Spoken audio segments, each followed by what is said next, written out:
Okay, let's discuss and clear up a couple things that came up about the case by some other content creators recently that are more about legal aspects of the case. So let's get started. What's her name? Titties!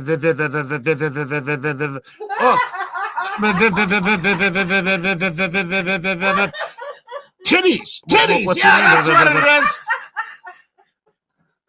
Okay, so first we're going to start with Sherlock Holmes, and he was talking about the alternative suspect defense. The Idaho 4 case is absolutely making history in the United States of America. Check out this brand new hearing, this motions hearing, first of its kind ever in America, is now scheduled for March 15th. Take a look at this. A motion hearing is set in May, around May 15th, on the alternative perpetrator theory. And if the defense team decides they're going to use two perps, they have to be named. That is what the judge said, that there has to be a hearing about this so nobody's blindsided at trial. Okay, that's not normal at all, folks. That's not normal at all. And I want you to think logically with me. This whole motion hearing for a judge to decide whether it's allowed in or not, that's not a thing. Don't let them gaslight you, dude. Don't let them gaslight you. I'm not sure where you're hearing that this is the first of its kind, because that is not true. This is how it's done. If you're going to do an alternative suspect theory as your defense, then you have to introduce certain information. You have to do a proffer. And that normally happens at the motion in limine hearing. But in this case, the defense did not have any evidence to submit during that hearing. So Judge Hippler is saying that they need to submit this by the pretrial hearing on May 15th. So let's look at how this works with an alternative suspect defense. Okay, I'm going to read from one of the legal dictionaries that I use, and this sums up the alternate perpetrator defense. It says this type of evidence can only be raised where there is sufficient evidence to connect a third party to the offense. This will turn on the question of sufficient relevancy and probative value. The alternative suspect must have a sufficient provable connection to the offense and cannot simply be speculative. So that's when you hear them talking about mere speculation. You can't just throw somebody's name out there because you think they could be involved. The evidence cannot simply be evidence of propensity or suggestive of a hypothetical motive. However, a specific propensity to commit a particular offense can be sufficient. So that would be like if somebody had just gotten out of prison for committing the same type of crime, and you started finding other evidence that they might have been in the area and near the scene. So that's what that's getting at. It goes on to say the evidence must nevertheless still comply with the regular rules of evidence. This includes the requirement that evidence be relevant and admissible on the issue of identity and establish sufficient connection between the third party and the offense. So now let's look at the Idaho rules of evidence, because those are cited when you are doing a third party, an alternative suspect defense. So here is evidence rule 401, and it's the test for relevant evidence, and it says evidence is relevant if it has any tendency to make a fact more or less probable than it would be without the evidence, and the fact is of consequence in determining the action. So Idaho Rule 402 is the general admissibility of relevant evidence, and it says relevant evidence is admissible unless these rules or other rules applicable in the courts of this state provide otherwise. Irrelevant evidence is not admissible. Then Idaho Rule of Evidence 403, excluding relevant evidence for prejudice, confusion, waste of time, or other reasons, says the court may exclude relevant evidence if its probative value is substantially outweighed by a danger of one or more of the following: unfair prejudice, confusing the issues, misleading the jury, undue delay, wasting time, or needlessly presenting cumulative evidence. Now, the definition of probative value is the probability of evidence to reach its proof purpose of a relevant fact in issue. It is one of the main elements of admitting evidence, as the admitted evidence must be relevant, tending to make the fact in issue more likely or less likely to happen, no matter how slight its probability is. However, there are exceptions to admitting relevant evidence. If the probative value of the evidence is substantially outweighed by the dangers of unfair prejudice, confusing issues, misleading the jury, undue delay, wasting time, or needlessly presenting cumulative evidence, then this evidence might be excluded. See FRE Rule 403. And basically the federal evidence rules are what Idaho's rules mirror. So what does that mean? That means you can't just throw a name out there for the purpose of just causing chaos, like misleading the jury, trying to delay, just throw people off. You have to actually have evidence that this name you're putting out there could be tied to the crime. So let's say you heard a lot of the YouTubers talking about Tyson Farley. Anne can't just throw out Tyson Farley's name and then say, well, it's because these YouTubers said that they think he was there. Or somebody was shouting the name Farley. Well, they could have been calling a pet's name. There's other people with that same last name. Or, well, he was out on furlough. No, because there's nothing that would show he was tied. And in fact, when he was out on furlough, he was staying at a homeless shelter in Spokane. So he wasn't even near the crime. Now, let's say you had somebody, hypothetical John Doe, that was just released from prison, had been in prison for a similar crime. They had stabbed some people, went into a house, home invasion, didn't know the people, stabbed them. Recently released, recently seen in the area. Start looking at footage. Oh, person's car was in the area that night. Then you can start to say, okay, here could be somebody that's got ties that can meet the evidentiary guidelines to say a name in court. But you have to follow the rules of evidence, and you can't just make mere inferences. There actually has to be proof, that proffer, proof of offer. And that's what Hippler is saying. The defense cannot mention names as third-party suspects unless they've got this evidence that meets the rule of evidence. And at the motion in limine hearing, they did not have that. So they will have now until May 15th to present that information if they are going to use that as a defense. It's much like with that alibi defense. If they're going to use an alibi defense, there are certain things that also had to be submitted within a certain timeline. This is not new. I'll also show you that these hearings are not new just in the case law. So this is the case law that you've seen both the prosecution and defense cite when talking about the alternative suspects, but that was the Meister case. And it says, Meister also filed a motion in limine seeking an order that 2 documents regarding the alleged conspiracy between himself and the victim's boyfriend would be admissible at trial. The state filed a motion in limine to preclude the defense from including alternate perpetrator evidence. The district court held a hearing and ruled that the documents proffered by Meister and any alternative perpetrator evidence were inadmissible. And I also wanted to bring this case up because this was also cited in a lot of the documents, and that is State v. Self. That's also out of Idaho. And the Supreme Court, the Idaho Supreme Court, ruled that if the defendant proffers evidence which merely tends to mislead the jury that another person committed the crime, or the evidence is not relevant because it does not tend to make the defendant's involvement more probable or less probable, then it is within the trial court's discretion to find the evidence inadmissible. Mere inferences that another person could have committed the crime will most likely not be relevant, and if relevant, they will still be subject to the limitation provisions of IRE 403. That all goes back to the Idaho rules of evidence again. And then it just shows you how the proper process is filing those motions in limine, and then you have to bring forth your proffer. And Anne didn't have her proffer at the motions in limine hearing, so now that has to be done by the pretrial hearing on May 15th. And then let's listen to something else that Sherlock brought up about this.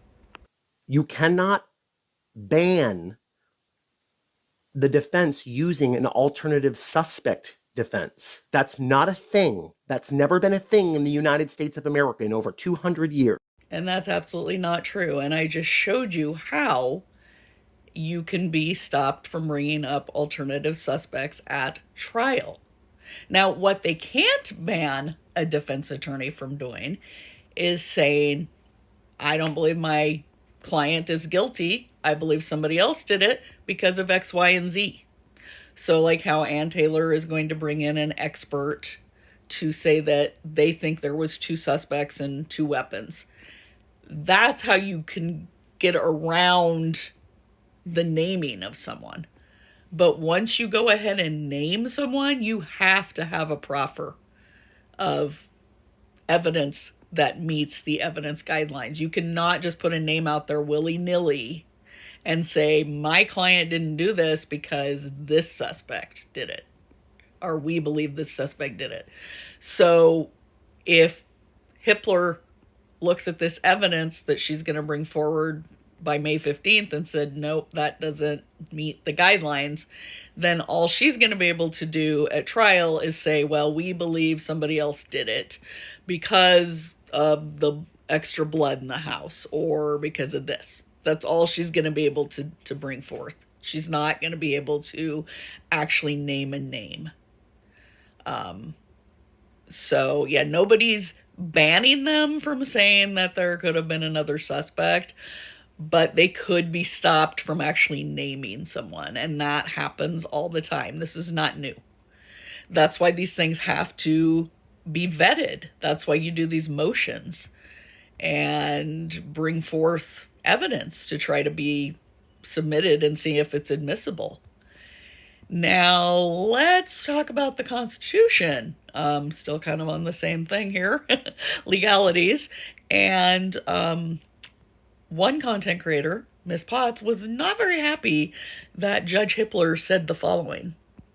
Constitutional right is not absolute, and it bends to, for example, rules of evidence and other. I can't believe that I just heard a sitting judge say that your constitutional rights are not absolute. That right there is the problem. That statement in and of itself is the actual problem with the justice. Please make sure the appropriate people who need to hear what just fell out of his, make sure that they hear it. Okay? There are people, the appropriate people who in government who need to hear that a sitting judge on a death penalty case just told a defense team that the rights of their client are not absolute. Okay, she had more of a rant where she even said that she was pretty sure she was right and the judge was wrong about the constitutional rights, that they're absolute. Well, no. In a perfect world, maybe our constitutional rights would be absolute, but they're not. And any judge that says they're absolute is the one you need to run away from. Okay? Hippler saying that the constitutional rights are not absolute is 100% correct. He knows what he's talking about. He understands the Constitution. He understands case law. He understands jurisdictional law.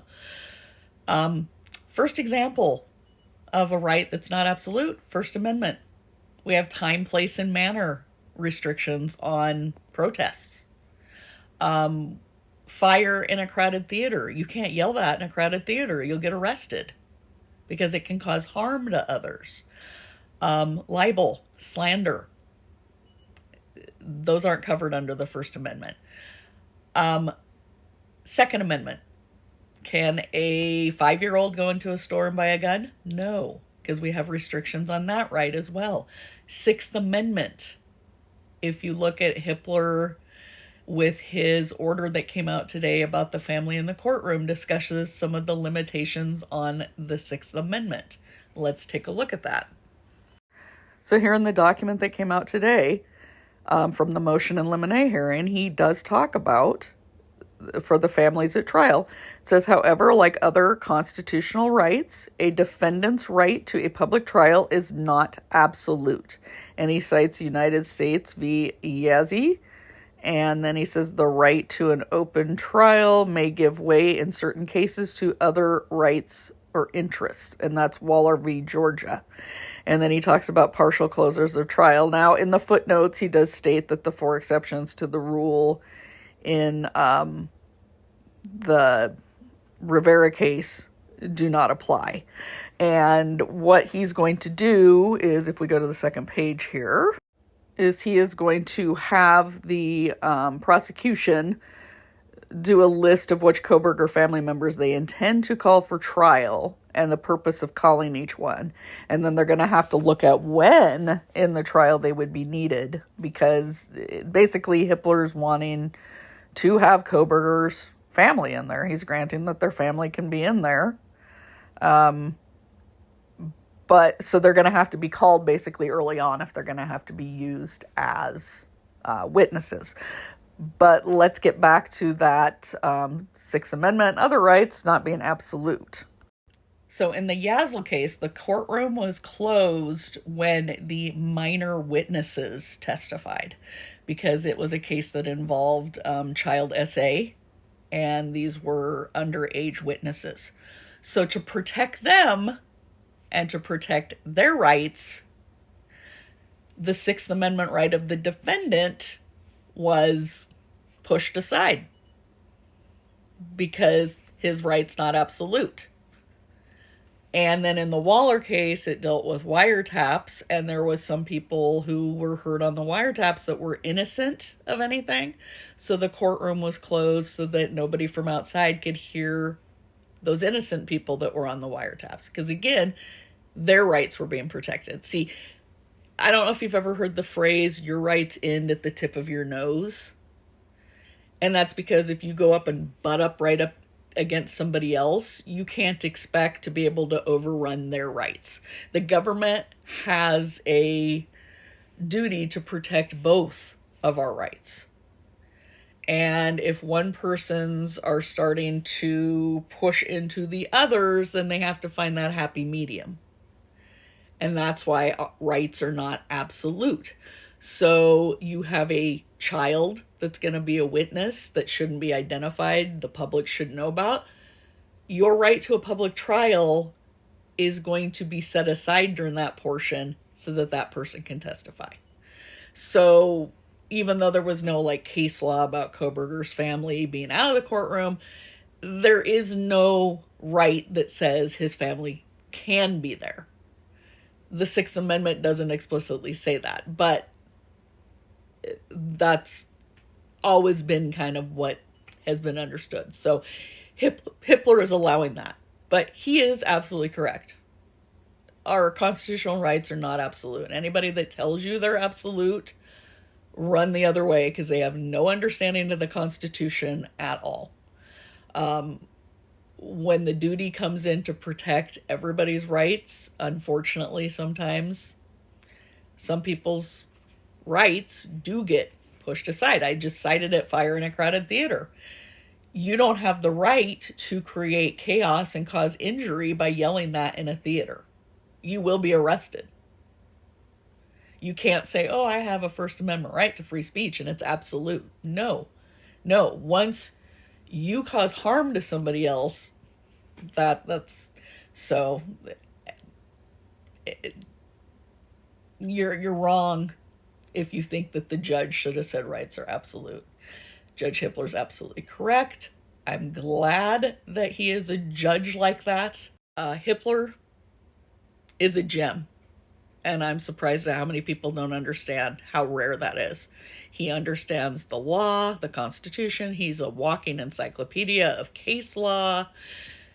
You're not going to find a lot more knowledgeable judges out there, or judges that rule by the law and understand the nuances in the law and understand constitutional rights, and that, yes, they aren't absolute. So, hope this helps some people kind of get a better grasp and understanding on things.